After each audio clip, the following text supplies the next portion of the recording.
Hello and welcome to the next episode of Joe Martin Show. Today I'm here with one of my new guests of the week because I took a little break, but now I'm ready to get back on it. So can you introduce yourself?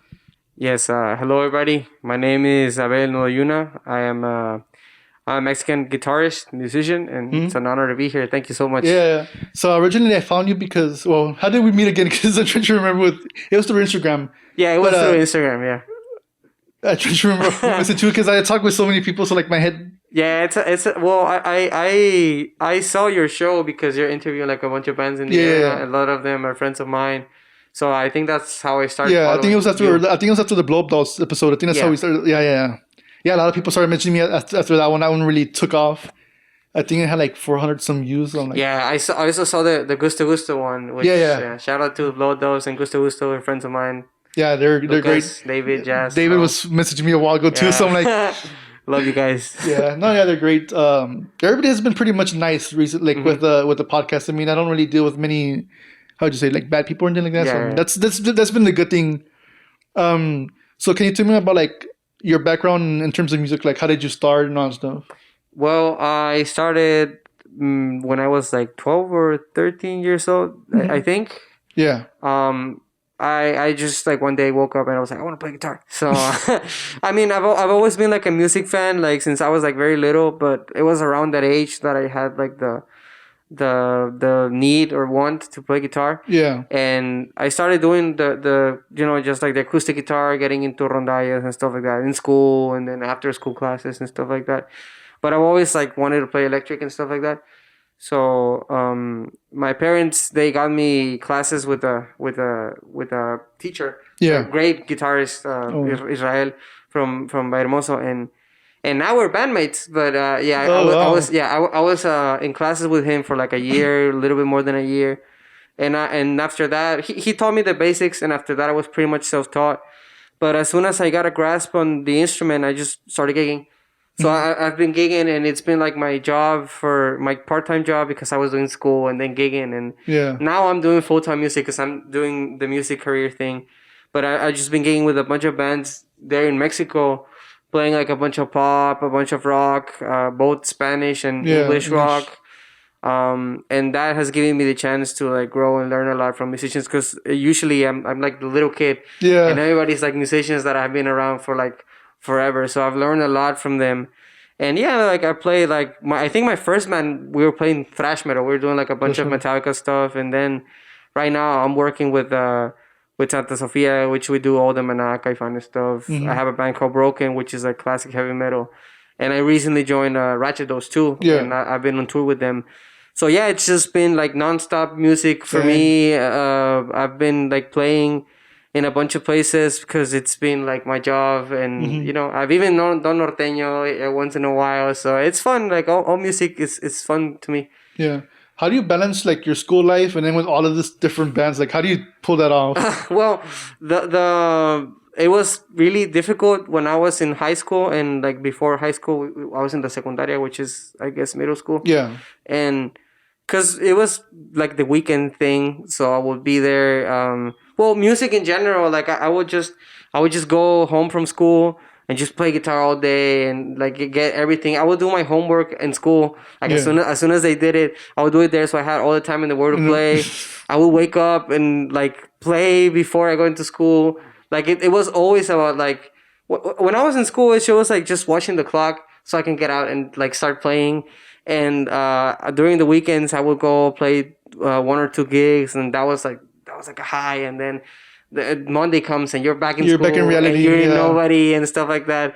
So it was always like a balancing thing. Hmm. When I got to high school, I was part of the music.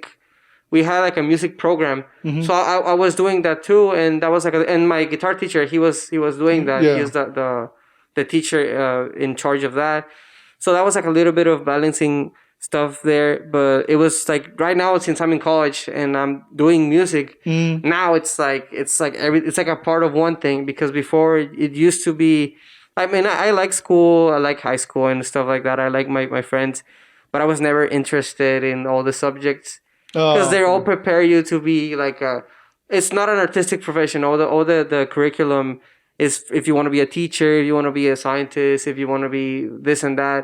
There was nothing for the arts. Yeah. So I wasn't like interested in it, and it was always like about music, and all the music stuff that I needed to learn, it was like outside of school. Mm-hmm. So it was always me like school. It was okay. Like I mean, but it was always like eating away at my music time. Oh, That's yeah, how I yeah. felt it. But I managed to balance it out, and a lot of my teachers, they knew, and they were like, "Oh, he plays guitar and stuff like that," and because my dad is a teacher there, so they all knew. Oh, Okay, yeah. he plays guitar and stuff like that, and a lot of the music that we do is music that they grew up with. So I would Yeah. see them come to the bars, come to the shows, to the venues, and yeah, I mean, it was like a weird mixture. But right now, like I said, it's just so awesome, and I'm very happy that I can focus on music 100%. Yeah. Because all my school obligations have to do with music. And I guess that like we were talking about earlier, where that allow you to meet like so many different musicians from here around the valley here, and like it made you like basically talk with other people that are already in bands, and it Yeah, you yeah, realize there's a yeah. community here. Yeah, so I came to the valley like once, like a few years ago. It's been maybe 2 or 3 years. I have really bad memory. Yeah. But that's how I started like meeting all my friends like David and Lucas, they're Yeah, from Gusto Gusto Gusto and Gusto. Lunar Heart. Because we are music majors, and that's how I met them. Jazz from both those is also a music major. So that's how I'm meeting everybody. Like it started at school, and there's like, oh, there's like a whole scene outside, Yeah. and like everybody knows everybody, and I'm starting to know everybody now. Like I'm Yeah. not fully integrated into the scene, but I'm starting to Slowly, see everybody. slowly and, getting there. Yeah. yeah, and there's like a sense of community that's really cool. No, yeah, I've been enjoying that. Like same thing with me. I mean, I barely started the podcast 4 or 5 months ago, and before I didn't know there was an entire community, because like this is a common complaint I have with the valley, where to find a music scene you need to know people in order to Yeah. find it. Otherwise, you'll never bump into it. Yeah. It's sad. Yeah, Like if you don't know what the Gremlin is, if you don't know what the bummer shit is, like if you don't know these places. It can be daunting at first, but like the reality is that it's like so interconnected and small that Yeah. once you get your foot, like one foot in there, you know everything. Yeah, you and get sucked everybody. in. Yeah. You know everything and everybody, and it's like what, who plays there, and they know each other, and like it's confusing at times, but Yeah. but like it's pretty cool. Yeah, so that's always been the weird thing about like where like if you don't know anything, you won't know. But like the moment you step in, You know everything. you know everything, and it's been fun. I mean, it's always cool. Like when I talk with somebody, like, hey, do you know this person? They're like, yeah, I know from that band, band. I'm like, oh, okay, I guess everybody knows each other. Yeah. So like I'm like, okay, well, I guess everybody knows each other except for me. I'm like, all right, what do I do now? Yeah, we kind of have that in common. Well, now we know each other too, so that's So cool. I mean, yeah. it's a good start. And so continuing on from your like your stuff, like how did you join all these bands out of curiosity? Because like was it just meeting people and then saying like, hey, I want to be part of their band, but like how did that happen? Well, the first band that I joined with, I think I told my dad like I want to make a band and I want to play, and like he knew because my dad, all the musicians that I work with like in Mexico, they are friends of my dad. So he just happened to know them, and he was like, oh, my son here, he wants to play. Like, what do you think? And like I got there, and they were like, "Oh, you know, he's kind of good. He can do it." And that's how it started. So, and the thing is, like, I know the valley is like a really small scene, so, but where I live, I live in Vallehermoso, Tamaulipas. That's where I'm from. That's like non-existent.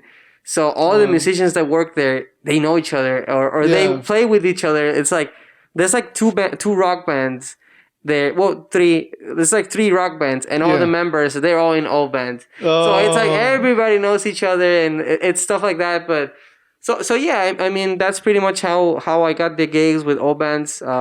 When one band stopped playing and another one was continuing, it's like, well, Abel played there, so let's get him. And then that stopped, and it's like, well, some of the members migrated to another band. Well, I'm going with them, and that's how it is. Yeah, that's interesting. And what about here? Like once you like okay, so like that was in Mexico. Yeah. Once you came to the US, how did you start getting into bands here in the here in the valley and all that stuff? Well, that's a really like funny question because I haven't like played in a band here in the valley. Oh, okay. But I am playing with a band that's from the valley, but we're touring right now, which is Ratchet Dose, and the way that they contacted me or we met is through online. So like I mentioned to you, I remember I was like in an RGB group. I share like a lot of posts playing guitar, and I think Kevin, the frontman, he saw one of my videos, and that's how he contacted me. And at first we were just talking, shooting the shit. We were we were like being friends, talking about music, guitarists. And then like the offer came and like, hey, like there's a tour, you want to join the band? What's that?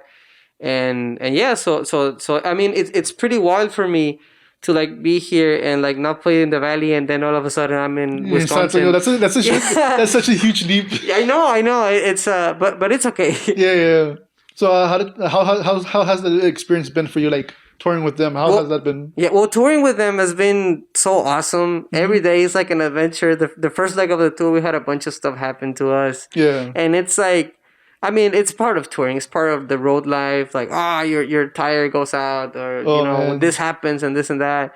But it's just been fun, and just traveling through the country. Like, I got to see so many places that I would never dream of going there, like visiting. Yeah. And I got to play there. So it's like we went through Arizona, we went through Colorado, we went through Utah, and I would have never imagined going to those places, that I would be there, much less play there.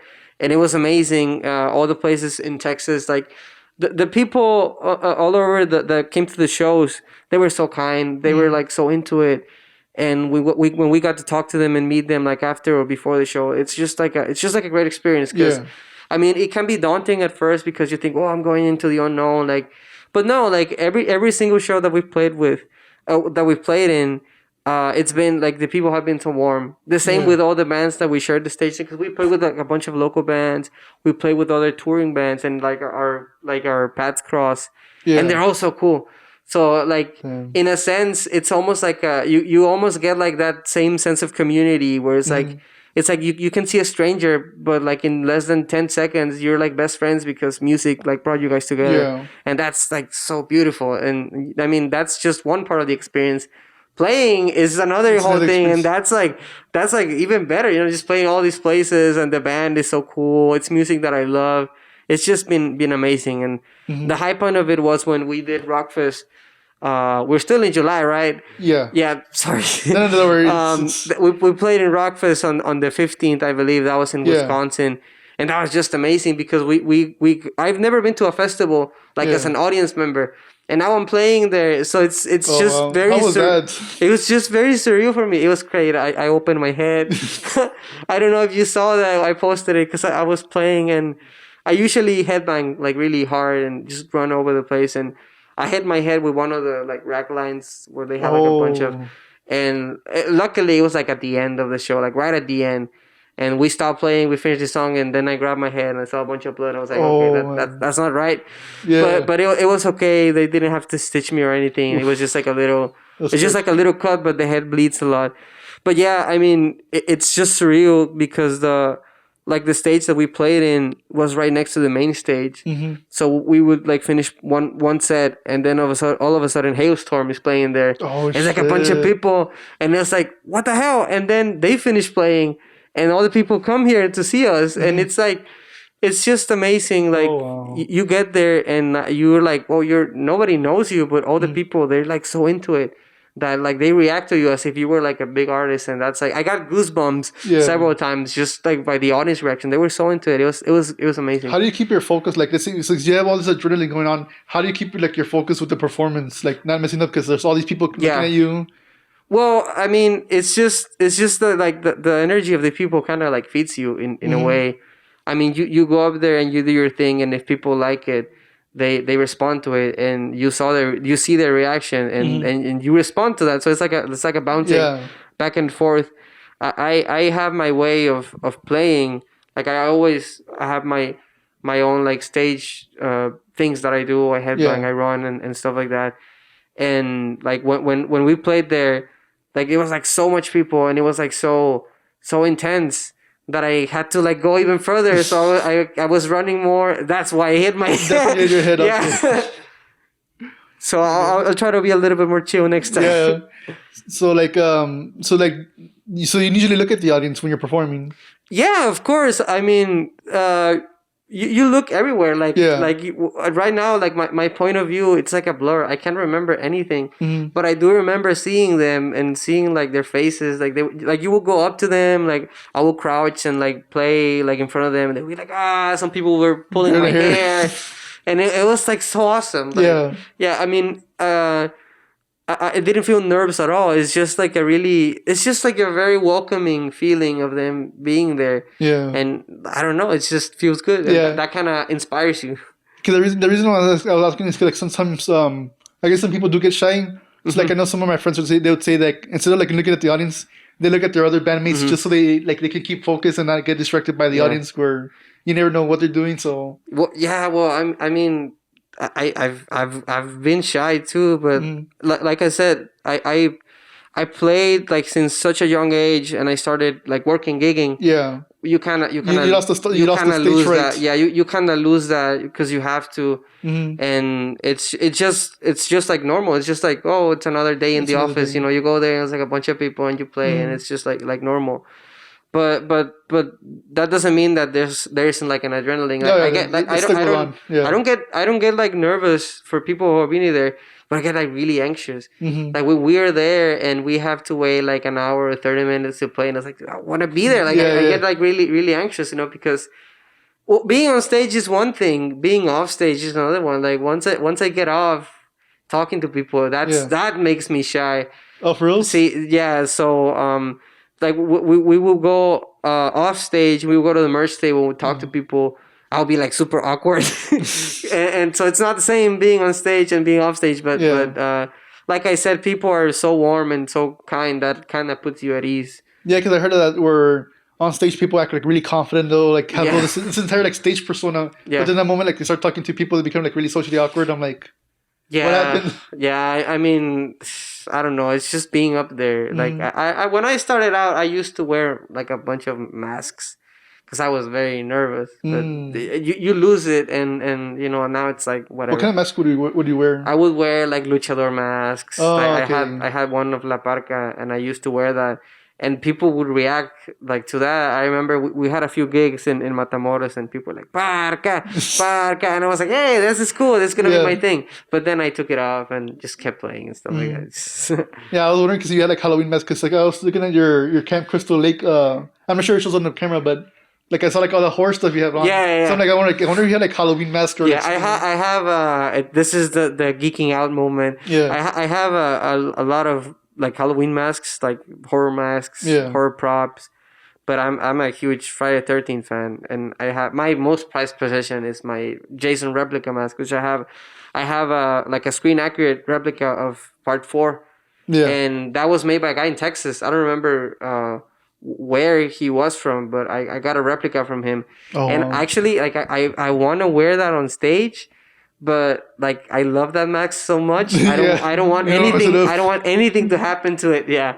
Like I mean, like I've played in places where there's like a lot of like smoking going on, and I would go home and my guitar would stink. Oh, so I would have to clean it, and it would be like a few weeks of the guitar. Just every time I grab the guitar, it's like that stench of smoke. I don't want that to happen to that mask. So that's why. How did you like? What got you into those kind of movies? Like. Well, I watched them when I was really young, and I had a cousin of mine. He like used to play like a bunch of Friday 13, Nightmare on Elm Street, and it's just the appeal to me was I don't know, just the look of the villains was almost like comic bookish. You see Jason with the mask, you see Freddy with the sweater, and it's like so iconic. That's like you're drawn to it. And then like as you get scared, because it's gory and stuff. But as I grew older.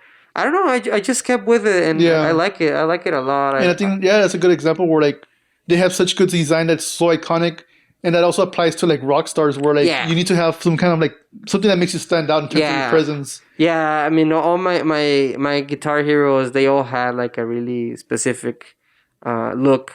Yeah, I love Zach Wilde, and Zach Wilde always looks the same. He has the beard, he has the vest, he has the chains.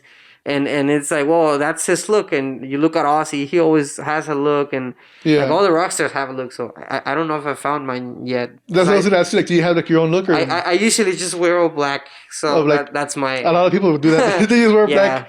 And that's what like interesting like tidbit or like fun fact, whatever. Since I started going to shows, I realized that people wear a lot of black.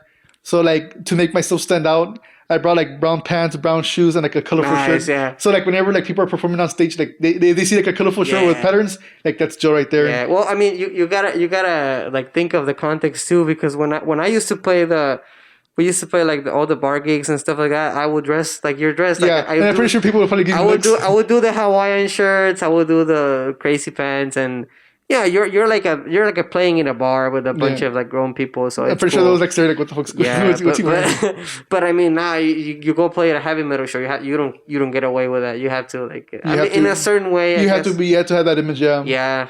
Yeah, because I know some people also wear like the vest and all that stuff. And yeah, well, I have my vests, but I don't wear them on stage because it's just like, to me it's just a matter of comfort. And I know it looks cool, but when I'm wearing them, I just feel like I'm too bulky. And I just like, I have to take them off. I just wear like a shirt or whatever. Yeah, because I've seen that opinion a lot. Or there's another guy, my friend Robert. He's adamant about this, but he says, I prefer style over comfort. Oh, okay. So like one time at night, he was wearing shades. Oh, wow. And he's a guitarist, and he needed his friends to like his bandmates to like adjust the amps and all that stuff, and to like take off the shades. Like there's no point. Yeah. Like no. Style over comfort. Yeah, you gotta. It's like Fenris from Darkton says, like, big sunglasses, cool band. That makes you cool. Like I've seen people who play with wearing boots. Yeah. Like cowboy boots or those boots. I don't know how they do it. Like I have my boots. Yeah. And when I tried wearing them on stage, I was like tripping all over the place. Yeah. So I just like I just wear like shoes, like normal like, shoes, and it's like I can't. Yeah, especially like you're running around and all stuff. Like after a while, it gets uncomfortable. Yeah, I see my bandmate Kevin from Rajados. He wears like the boots. Yeah. And he's like running on stage like me, and he's like, dude, how you do it? I don't know. Like, I don't know how you do this, man. If I was wearing those boots, I would be like falling. Yeah. No, man. And out of curiosity, like since you had like different interests in horror stuff, what specifically got you into Friday the 13th? Like what specifically drawn you to that? Jason. Like what about him? Like, do you enjoy? Well, the character of Jason is like the look. That's the first thing that got me. Yeah.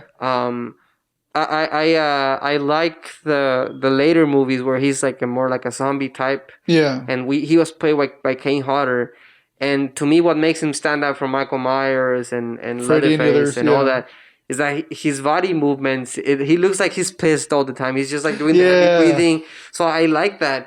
But at the same time, his origin, he's the only like villain that was a victim. You know. Yeah. He was like bullied when he was a kid. They threw into the lake and he drowned and stuff. So all the other villains, like Michael, just kills, and Freddy, he's like a child murderer. Yeah, some of them were like they were already evil. Yeah, he became evil because of what he did. Because, so I don't know. It's almost like a comic book. It's almost like a superhero origin. You know. So this happened to him, and now he's this way. And I don't know. That's probably like why I gravitate to him. He's always been an interesting character to me, and I liked it. I like it a lot.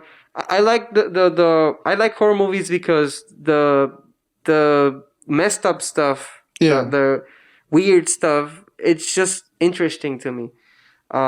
Sometimes you see movies where like they don't have like a villain, but it's more like a psychological thing. Oh, that's like really interesting. Like the Babadook and all stuff. Yeah, Babadook, Hereditary. Hereditary, that one was something. It's just very, very interesting to me. But I have a soft spot in my heart for all the trashy like 80s like gore stuff. Yeah. I love all that stuff. Yeah, it's just goofy. It's fun. Yeah, because even with that, like I remember when me and my friends saw the Hereditary, we were laughing when the girl's head like gets knocked out. Oh yeah. A lot of people freaked out when I watched that in the theater. Yeah, people were freaking out. Finally. Laughing. I feel really bad for her. Yeah, because like, she was struggling to breathe, and you're like, yeah. I mean, it's like a little bit funny if you're used to seeing movies. Yeah, you're used to seeing those kind of movies. It's definitely different. Because I was sitting with one of my friends, Derek, because he also loves like those scary movies and all stuff. That comedy and horror is like very similar. Yes. Like you need to build up tension and then eventually release it. Yeah. That's probably why they mix together so well. Yeah, like for me, I'm a big fan of the Leprechaun series. Yeah, they're really cool. Chucky, and I love Evil Dead, and that's like a really like horror comedy thing. And I mean, you're right. Like it's tension, and also like I feel like the horror thing is also like kind of musical. Well, and for starters, all the horror movies of the 80s and 70s, even the 60s, they had like great scores. Like you remember the theme from Friday the 13th, you remember the Halloween theme. The Exorcist. See, that's the weirdest one. That was what I was thinking about, because I rewatched The Exorcist recently. The main iconic song with the bells. Yeah. It only plays once in the movie. But you remember it the whole. Yeah. That's the thing. And then it didn't even play when she was like doing her stuff. It only appeared like when the mom was walking somewhere. Like it had nothing to do with the rest of the movie. Yeah, but like it stayed. it's so striking. Yeah. So I mean, when I see movies, like I pay a lot of attention to the music, the soundtrack. Yeah, and those movies have a great soundtrack all the time. So that's probably one of the reasons why I enjoy them too. Which ones do you like prefer? Like like you say you had like a top 5. What like iconic themes would you like? Themes. I thought you were gonna say movies. I was like, don't do that. Don't do it. No, let's go with the themes. Theme songs. Theme songs. Well, probably most of them are gonna be John Carpenter's, but number. Well, I'm not gonna number them. That's too hard. Okay. But I you say your top 5, your top favorite, but like you don't have to rank them.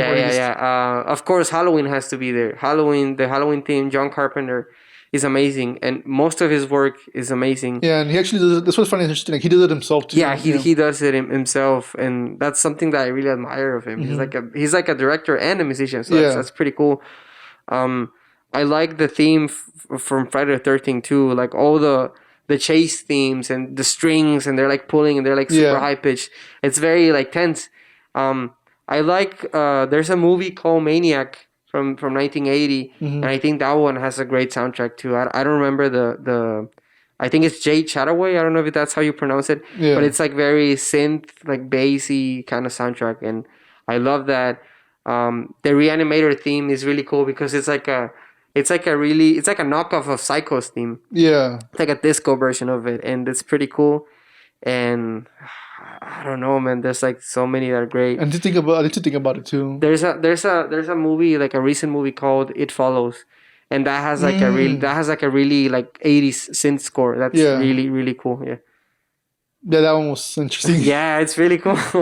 Yeah, because I mean, me and my friends, me and my best friend, like we always watch like a lot of horror films, and then like we started bonding over that. And then there's an app called Shudder. Yeah. Oh, I have it too. Yeah, it's great. Yeah, it's great. It's like Netflix for this is not a paid promotion. This is not promoting anything. We just love it.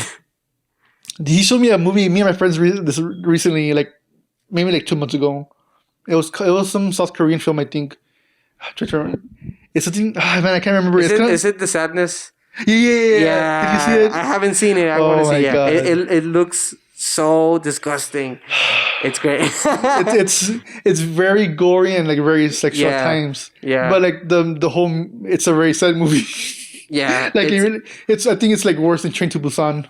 Oh wow! It's like I saw the trailers for it, and it's like an infection movie, and it looks just disgusting. I want to see it. Like I mean, part of the appeal of those movies is that it kind of tests your your threshold of violence. So yeah. The funny thing about that movie though is that a lot of people are comparing it to a comic book called Crossed. Oh yeah. And I don't like the comic book, but I never read it. But but the movie looks really cool. The concept is basically the same thing, where like they are zombies, but they retain some of what they are, like their humanity. Yeah. But what it does is that it releases like all your inner demons. So like everything you normally wouldn't do or have control, like you just start doing it. Yeah. That's an interesting angle because zombies, they're always like hungry. Yeah. It's like food, mindless, like survival. Yeah. And the thing with the sadness is that it kind of amps up like people's like evil. Yeah. Like they're malicious and then like. So that's pretty interesting, yeah. It makes you like wonder, like, well, maybe the worst humans of all are humans.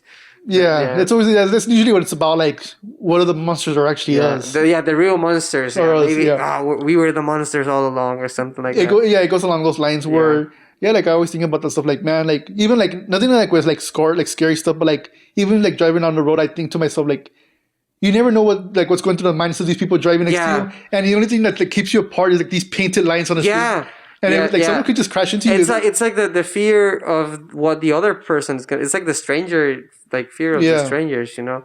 So that's that's an interesting thing. I mean, those are movies that kind of like make you think. Like after you throw up from all the gory, you start thinking about thinking. I mean, it was very similar to the concept with what's it called, like how you talk about the stranger with the Batman movie. Which one was it?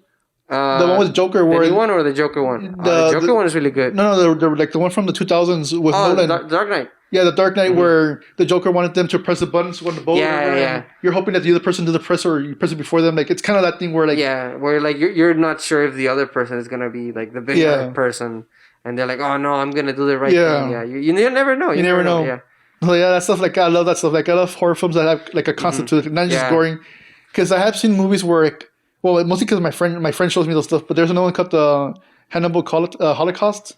Oh yeah, I know that one. That one, like, Yeah, I'm not a big fan of that. there was no point to it. Like, there's a lot of gore, but like, there was no point to it. And I guess, Yeah, but that was the they were, director's intent. It was trying to push boundaries. What he was doing, I They don't were know. just trying to be shocking for Yeah, the sake of shocking. and stuff like that. But like, so. if you put some kind of meaning to it, then I'll be like, okay, Yeah, I get it. I mean, it's like the thing with music, I think, and horror they have in common is when you try to push boundaries and just be like, in movies it's gross, and in music sometimes it's like heavy or like very abrasive. Yeah. Because I know there's a lot of experimental artists too, but when you do it just for the sake of doing it, like when you see people just having a 10-string guitar just because they want to do lower. Like, okay, that's cool, but you have to have something to say. You have to have something interesting to it. So the heavy bands, if they add an interesting spin to it, people react to it. And like the gory movies, if they have something interesting to say, that makes them good. Yeah, you don't do things just for the sake of being edgy or just being like heavy. So. Yeah, and that happens to me, of course. So people like, I'm not calling out any of the musicians here in the valley, but like there's people like musicians I know who do like really experimental stuff. Mm-hmm.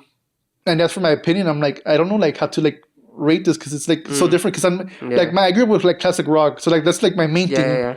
So when people send me like experimental music, I'm like, I don't know how to rate this. Like, it's so different from what's considered popular music. There's like, what do I say? Mm-hmm. Yeah, well, experimental music is kind of weird. I do enjoy like the experimental things. Mm-hmm. Some of the noise stuff I like listening to, but I mean, at least for me, it's more the performances that are interesting. Because when you listen to the album, you have to be like in a very specific state of mind. But when you see them performing live, it's so different. Yeah, it kind of like gets through to you. It kind of like communicates something. Yeah, and I guess sometimes it's difficult to get that across like through a recording. Oh yeah. And even with like the more popular, like it's not really experimental, but like dubstep when it was like really popular, I cannot get into it. Yeah. I'm not big into electronic. I do like electronic music. Yeah. I like the old school, like the '90s stuff. That's like Benga Boys, and I don't know. That's funny. Yeah. Like all the Europe. Like, have you seen all those Initial D memes? It's like the cars are like running super fast and there's like fast techno music playing. Yeah. That I like that kind of stuff. Yeah, that stuff. Yeah, it's fine. Yeah, because I remember in high school, like it was during marching band during our band camp. We would like do laps, like we'd do a bunch of exercises and everything. And so like one of them was like doing laps around with it, like holding our instruments above our heads, trying to build stand up and everything. Because I mean, in marching band, like, you need to hold your instrument. You need to get used to that. And all the music they would play was dubstep. I'm like, because it was really popular at that time. I'm like, man, it's like this is just a fad. Like, this is a fad. Just put something else. It's an endurance test. Like, how much of it can you take? Yeah. And I was such a boomer at that time too. Like with my mentality, I was like, man, this is not real music. Real music, you have drums, guitar. Yeah. I mean, I guess it kind of gets to a point where, especially if you're a musician, you kind of value music from a different point. Yeah, like it's not just the instrument, or it's not just the theory. Yeah, there's a whole lot different. But a lot of the artistic intention of it. So I guess that's why I personally like stuff that is like really like weird too. Some of the noise stuff I do enjoy because I can see. I was a huge fan of vaporwave. Like when see, like that stuff like I can get to, but my issue was like with dubstep, like it was cause it's very different. But yeah. I mean, there's like a bunch of debates of other what's not art and what is or what isn't. But I think it really depends on you, and especially like if it speaks to you and if it like moves you in a way. I mean, I guess you can call it art. Yeah. That's why like after like I started getting into the music scene, like that's basically what changed my mentality. I'm like, okay, all of this can be music. It's it just depends on like how you interpret it and all stuff. Yeah. So. Yeah, I mean that's pretty much like why like music is like such an important art to me because like sometimes you make something and people react to it like another way. Yeah. And it might not have been your intention, but it's probably like I see music as like a blank canvas. Yeah. So you give people the canvas and they paint on it with their experiences and stuff. Like there are songs that I've listened to that make me feel things that the artist probably did not intend. Yeah. But if it evokes those feelings on me, and then you talk to another person and they have like a completely different view. Yeah. And that's the beauty of it. Yeah.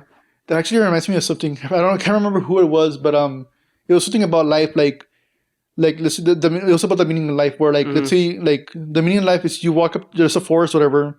You walk up to a blank canvas, and now the idea is there's nothing.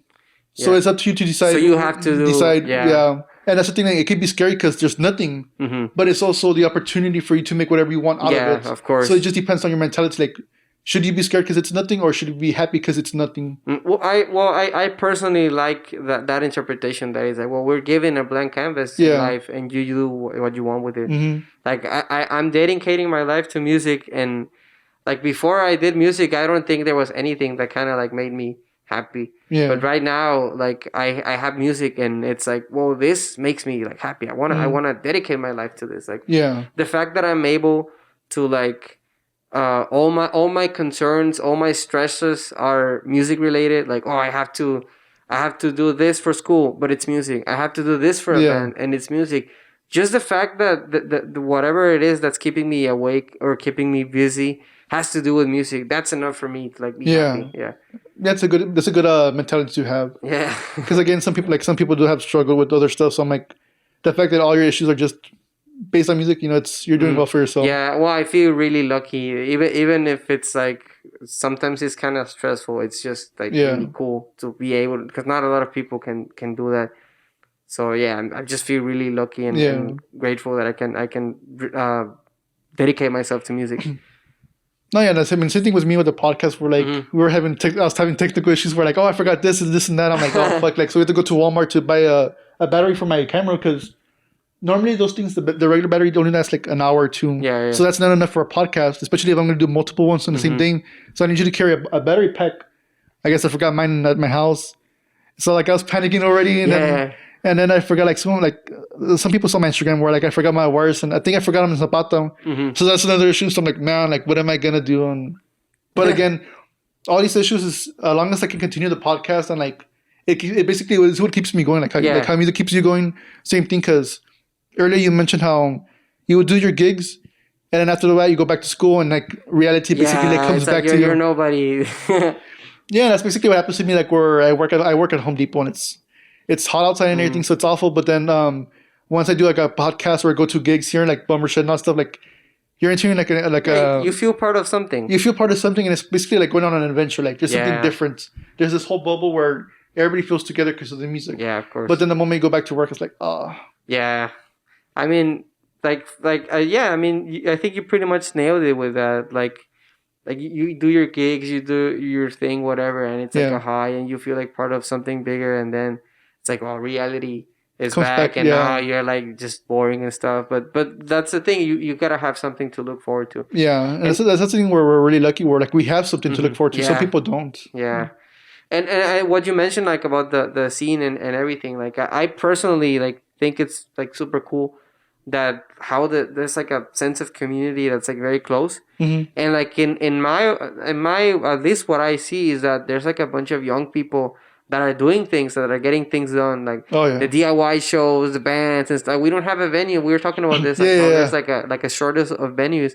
Hey, we don't have a venue. Let's just do the gig like here at my house. Yeah. I think it's just so awesome that like, and it's young people who do this. Like, because I remember I've seen like scenes that I have worked in where it's like really much, it depends on the bar owners and the promoters.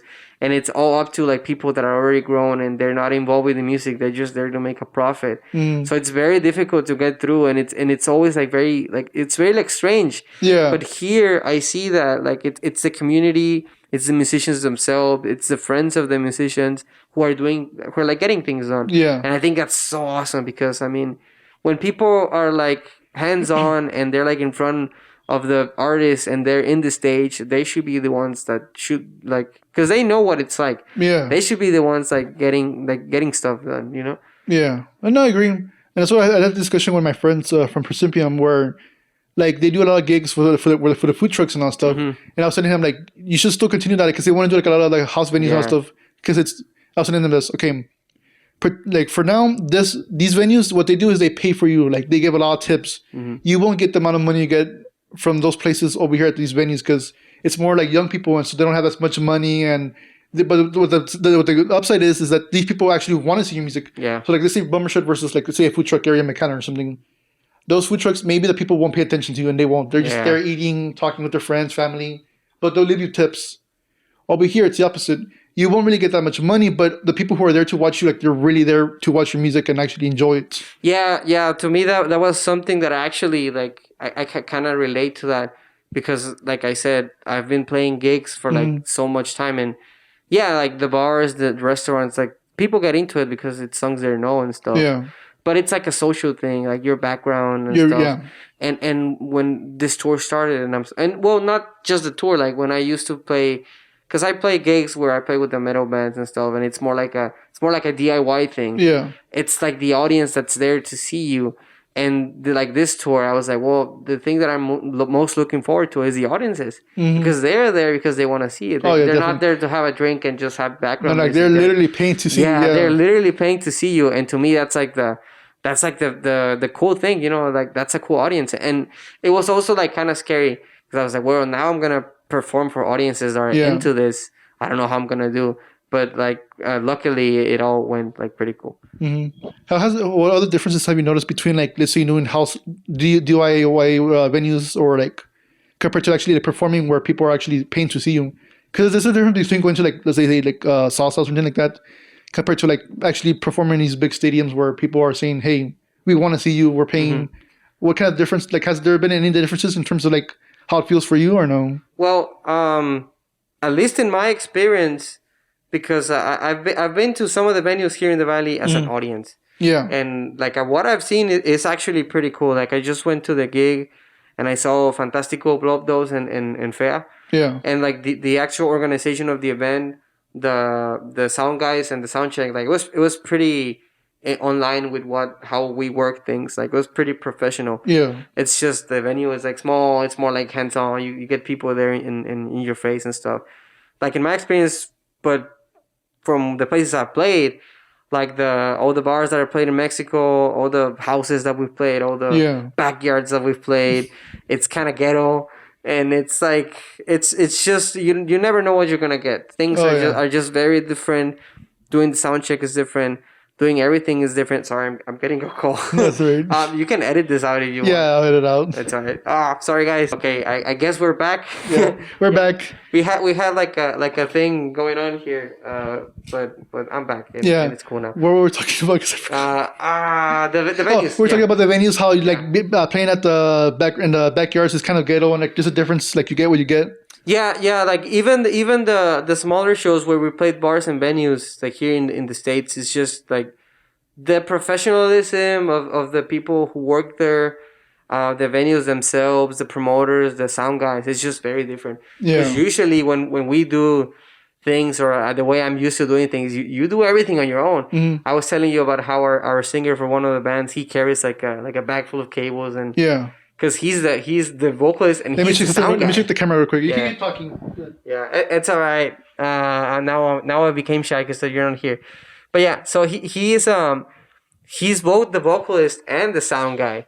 So he has to be playing and then doing Checking the sound everything. and stuff like that, you know, because we're pretty much left to our own devices. And here, the venues that I've played and the festival that we did, like it's just everybody's so professional. Like everybody's so ready to work with you. It's just like I don't know. It's, you don't have to do anything. They do like more than half the work the job. for you. Yeah. No, that's good. Cause that's what I always wonder. Like the source to being a musician on a road where like for me like if I forget anything like it's completely on me and that's it. Like if something happens, that's it. But then over there like you actually have people like actually do stuff for you, so it kind of helps out like with your stress. Yeah, well, I mean, I mentioned to you how I lost a cable in Rockfest. Yeah. And I lost it because I hit my head and like after the show, the paramedics came and I was busy doing that. And when I got finished, the band was already playing there, so I couldn't get my cable back. And like, okay, whatever. Like all the equipment was already, all of our equipment was already like off stage. And I was like, well, I guess all my gear's here. And when I checked like the day after, I was missing one cable and. Like the next venue, they were like, oh, we got you. We have a cable here for you. You can use it. And that's like, I mean, had it been the way I've been working so many years before, I wouldn't have that cable, you know. Yeah. so we didn't have to run out and buy one, and we did, but like after that, Yeah. we were covered for the show, so that was That, great. that was good. Like I told you, they do like most of your job for you. You're just there to play, and that's very refreshing for me because Yeah. we are very DIY with everything, and it's not because it's a choice; it's because we have to. You have to. Yeah. But again, that's what I like about it. Again, like it's everybody, like how you mentioned, like everybody's doing their own thing, and it's out of necessity here because like certain venues aren't able to make it. So like, okay, let's make our own thing, and I enjoyed it so far. It's been a fun experience. Yeah, it's pretty cool, and like I said, I mean, hopefully I can play here in the valley soon because I really want to. Yeah. Like, So you can talk about your projects that you want. Like, yeah, sure. So like I said, I have a few bands. First off, Rachados is still on tour right now. We have a few shows coming up. We're doing Round Rock on the 30th. We're playing El Paso on the 2nd. We're opening for Faster Pussycat.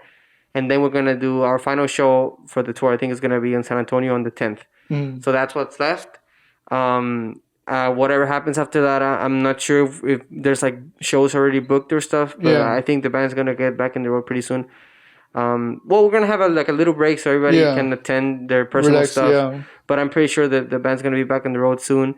I play with Santa Sofia in Mexico and Broken, which is like a Spanish pop rock band and a heavy metal band, and I already have gigs booked with them. Wow.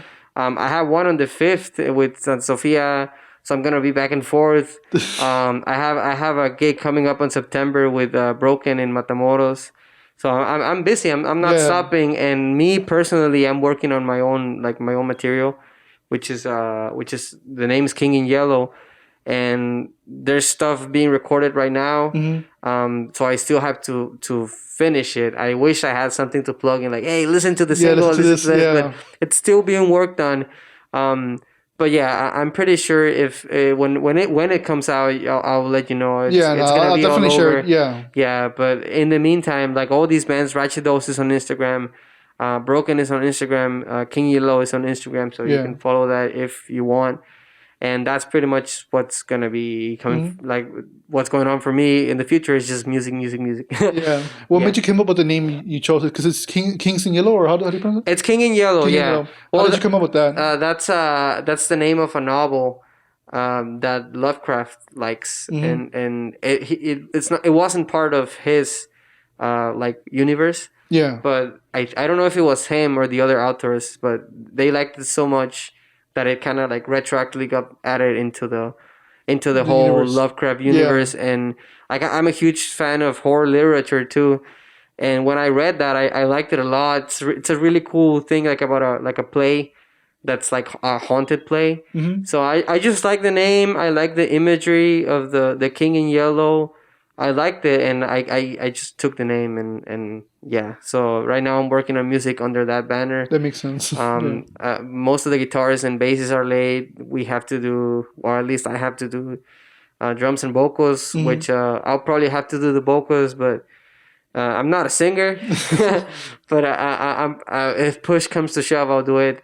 I'll take a moment to plug here. Any vocalists, any drummers? Yeah, any drummers, you want to help me out, please. I'll definitely make sure to like post that stuff once the episode comes out, because it usually takes like a week for the video to come out, but I'll help you out. Thank you so much. Yeah, but yeah, King Yellow, it's gonna be out soon. Hopefully, still have to get some work done, but hopefully I can get something within the next couple of months out. And so yeah, right now it's just recorded. I'm the single sole band member, so performances I don't know. But yeah, that's what's coming up. I'm going to be busy playing with a bunch of bands, and I'm going to be busy working on my own music. So that's, I guess, stuff to look forward to. Would it ever be possible for you to do like acoustic versions of them? Like, so you can like start playing, performing here in the Valley just to get your your feet wet, but like, would that be possible or no? Yeah, I mean, most of the songs are pretty like translatable to acoustic. Yeah. But I would personally like having the full band. To get the heavy punch and stuff like that. So yeah. But we'll see. Because I need to see you perform. Like I need to see the clips. Like I'm not sure if you have any stuff on Instagram yet or no. On Instagram, well, there's a bunch of videos of me performing. There's a bunch of videos that I upload playing and stuff, but. I would love to perform here in the Yeah. valley soon. I want to play here. I want like to share the stage with some of my friends. Like I see them playing, I'm very proud of them, and it's like I would love to share the stage with them Yeah. and do stuff. Like maybe come up to with them to do a song. Be like, hey, David from Hey, Gusto Gusto's bring here. him. Come up, Come man. up. Come up Yeah. here, man. Let's play something. I just love like having that sense of community and being Yeah. friends with a bunch of people who are incredible musicians. It's just so it's an honor for me to be friends with Yeah. all these people. They're great. I love them. And now, yeah, it's exciting, and yeah, once you get to community, you know everybody. It does feel like kind of like a family, and Hmm. that's good and bad because sometimes like there's little fights that happen. I'm like, oh come on, because Yeah, I know, but it's so like important that you mentioned that word family because yeah, to me that's how it feels like there's just been so much like embrace and mm, acceptance going on like here. Like when I got here, it's like, oh, I don't know anybody. yeah, It's a different country. I don't different, know yeah, different anybody. stuff. I don't know if people are gonna be like cool or anything, but like most of the people that I've met in the scene, Yeah, or they're in the welcoming. bands, they're all so like they welcome you with open arms, and Yeah, that's just so amazing. Yeah. yeah, that's what I love though. Like doing the podcast where like everybody has been nice to me, so like I'm happy. I'm Mm. happy. Once in a while, you'll deal with a person who gives you like the runaround, like oh yeah. And I mean, it has happened where like oh yeah, let's do it, and like it never happens. I'm like okay, well I guess you don't want to do it, Yeah, yeah. but I just wish like people would be okay with saying like no, I don't want to do this, too, Hmm. because then it makes it easier for everybody. Because Well, honesty is just important. yeah, yeah, because like let's like when it comes to like booking a podcast, like I need to know for sure that you're gonna say yes, because then and to like set up all my equipment, haul it Yeah. around, and then make sure like it doesn't take the opportunity away from other musicians like, who Hmm. could have just said yes. So Yeah, oh, sorry about that. it's all right. It's So all yeah, right. like honestly, that's the other part like where I kind of like I don't get upset, but I just kind of like come on, like, Yeah, be honest. it's disappointing because like everybody has things to do. Yeah, You don't want like anybody to be wasting like your time. yeah, and So. that's the thing like where I always been like. I guess my issue is that I always like I'm not gonna be bragging or anything, but like my issue has always been like I always put other people in front of me. Like Hmm. whenever it comes to my friends or anything like that, like I always put them first before Hmm. myself. But then like once I start like going through all this stuff, like you know what, I need to put myself first. Yeah, you kind of have to like when you have like a business, a band, or whatever. Yeah, Sometimes you have to you have to like put you have to set boundaries. yeah, you have to set boundaries. You have to like set priorities for the project Yeah, for your work, and like yeah, it's just sometimes it just doesn't feel right to do it, but you yeah, have to do it. yeah. Yeah, I'm actually very surprised we got to do this because it was like just I it was don't know. like that, Yeah, It's like hey, yeah. This has been like one of the first times where like yeah, let's just do it. I'm like yeah, okay. it was like I mean you texted me last night I guess Yeah, and it was just like hey you're in town, let's do it, okay, yeah. let's Because do it. because I took a break last week, so I only did one like podcast, and I usually do like 2 or 3 a Hmm. week, I think. And that's when I overbooked myself. Like I have like four, I have four this week. Yeah. But again, it's a good problem to have. It's a good problem to have, Yeah, yeah. and then, You're gonna have a lot of content for like yeah, yeah. After this week, you're probably gonna have content for like a whole month. basically, yeah. If I do Yeah, one per week, yeah, it's a whole month. The ones I feel bad for like my producer because yeah. It's gonna you're like gonna be a overworking. hearing. So yeah, I mean, no, but yeah, like again, like how we were talking about that before, where like the podcast is slowly growing and Hmm. it's doing pretty well, and it, like I know for people like from the outside, like it looks like it's exciting, but at the same time, like for me, it's kind of scary because like so many people, I'm talking to so many people where like I'm like, how do I do this? Because I'm from a small town, so like I wasn't used to like dealing with a large amount of people. Yeah, Like everybody knows each other. They have like small friend groups.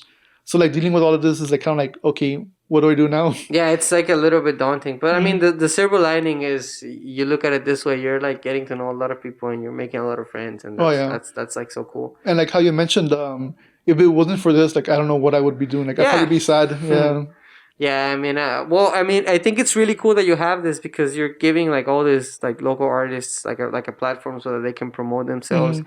A lot of people like your podcast is gonna reach a lot of people. So like, yeah. I mean, just you mentioned what happened with the blow up dolls and the Gusto Gusto Oh yeah, podcast. those Like did really everybody's well. watching those, and it's like I'm sure a lot of people who haven't heard of them like heard of them because of the Yeah, podcast, which is like pretty cool. and that's what scares me too, because like before, like I would say, like, I still do it. I still say a bunch of like dumb stuff because I pay attention to my friends.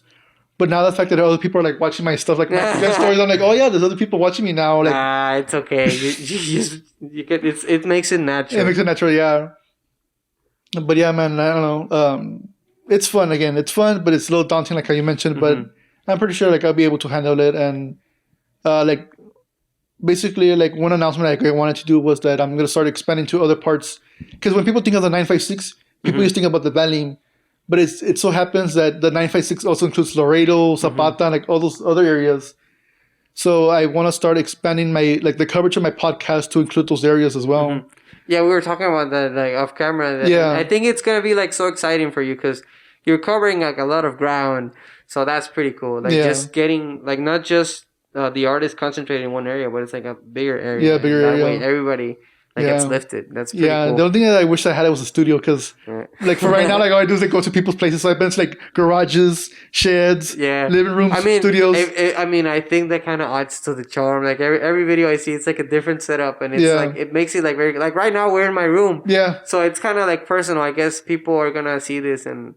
I don't know. They're gonna like feel it's like personal. Yeah, it's not like there's not like a barrier here. It's like it's not a giant studios. We're the professional guys and we're a studio. No, it's like pretty chill. Yeah, again, it's the whole DIY. Yeah, I was very nervous because I was like, oh, podcast, like this is like very professional. But like we're here in my room. It's like really chill. Now I'm like you're coming out. Yeah. Because like when you first came in, like I saw you kind of moving around. I'm like, no, it's not big. Because what usually happens is people get scared because of the camera. But the thing is, like, just don't look at the camera. I mean, where it's just us talking. I haven't looked at it. No, you're doing fine. Because there was another podcast with my friends from Principium. One of the guys kept staring at the camera. I'm like, it's like, stop looking at the camera. Keep the conversation over here. But I mean, it's because it's not natural. Like, it's not normal to have a camera just. Yeah, well, it's just like, I mean, it's I don't know. The camera has like a power that kind of like because it's literally an eye just looking at you. Yeah, I mean when I record the videos where I'm like playing, it's like I got it down, and I turn on the camera, and all of a sudden it's like it's like you're not good anymore. You lost it. It's like oh no, the camera. Yeah, but no, that's why I said like just keep the conversation between two people or like the other people you're talking with, and you'll be fine. There's no need to panic or anything. Yeah, I mean this was like pretty chill for me. Like I was nervous, but like it's like very like chill. So so that makes it like a lot more better for me. You know? So normally the last question I ask my guest is, what was your favorite part of the interview? My favorite part of the interview? Yeah. When they interrupted us. Oh yeah. No, I'm just kidding. Probably my favorite part of the interview was just getting to know you, man. And and it's an honor to be here. Like I feel really grateful that you're giving me this chance to be here. And yeah, that part when we were talking about horror movies was really cool because I gotta geek out a little bit. Yeah, no, same. And I apologize for the whole like. So for people who didn't see, basically I needed a battery pack for my camera. We went to Walmart. Luckily it was nearby, so it wasn't too much of a hassle. But I'm like, man, I feel bad. I mean, it was pretty cool. We were breaking the ice. We were getting to know each other, and it also helped like calm down the nerves. Like, okay, you get to know the person. Yeah, and now like. I mean, that was pretty cool because we got to talk to each other like a bunch of stuff before the podcast, so now it's like a lot more natural. You know, the ice was broken, and it helped out. So it was a good issue to have. But man, it's because like I usually try to keep it more or less professional with all my equipment. But again, I forgot some stuff, so I'm like, okay, great. Yeah, that's alright. I mean, it only took like a few minutes, but that's gonna last you like probably like a year or more than a year. So was there anything else you want to plug in, like your social media, like where people can find you, your YouTube or anything like that? Well, I mean, I guess I kind of like already plugged in all the Instagram stuff. But like my personal Instagram is at Nodoyuna with zeros instead of O's. Yeah, I'll make sure to add like a label in the video afterwards. And thank you. The my channel in YouTube is Abel Nodoyuna. I post sometimes. I just post like guitar videos. My Instagram has the links to all the bands: King Yellow, Broken, and Ratchet Dolls. And yeah, I mean, you guys can follow all those bands. Go follow Ratchet Dolls. They're amazing. Not because I play them, but they're all like no, that's exactly why. They're amazing. No, they're amazing because you're in them. That's why. No. Like they're all amazing musicians, and I feel privileged to be able to play with them. Like I love it. And if you guys can come to the shows like that we have up next, like please do. We would love to have you guys there. I'm gonna be putting out music hopefully soon, so that's just something that I need to plug. I wish I already had something out so I could plug it, but don't worry. In the meantime, some other time we can get you again and thank you. I would love to come back. In the meantime, it's just the socials. Please go follow all my friends' bands. Gusto, Learn Hard, love those.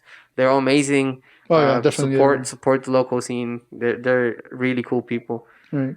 Yeah, that's it. I guess that's it. Yeah. All right. Well, So, thank you so much. Thank you guys for watching, and I'll see you guys in the next episode. Hopefully everything goes well, because right now I'm trying to get used to all of this again with the new equipment, but Yeah. we'll see what happens.